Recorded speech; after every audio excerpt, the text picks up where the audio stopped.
nga Bashkimi Demokratik për Integrim kanë reaguar ndaj deklaratave të sotme të kryeministrit të Maqedonisë së Veriut, Hristijan Mickoski. Integristët thonë se retorika e kryeministrit po bashkon skenën politike shqiptare. Mickoski vazhdon t'i ndajë shqiptarët në të mirë dhe të këqij. Kjo retorik po bashkon skenën politike shqiptare kundër tij.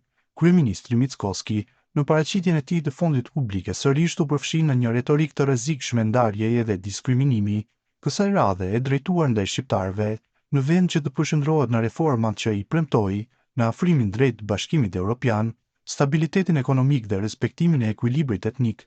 Mickoski vazhdon me një agjendë nacionaliste që synon të krijojë shqiptar të nënshtruar, të bindur, të heshtur dhe dekorativ. BDI paralajmëroi publikisht se kjo retorik jo vetëm që është e rrezikshme, por tashmë po prodhon efektin e kundërt. Ajo po i bashkon shqiptarët duke afruar edhe kundërshtarët më të mëdhenj politik rreth një qëllimi të përbashkët, mbrojtjen e dinjitetit, të autonomisë politike dhe të ardhmës së komunitetit shqiptar në shtet, thonë mes të tjerash nga BDI-ja.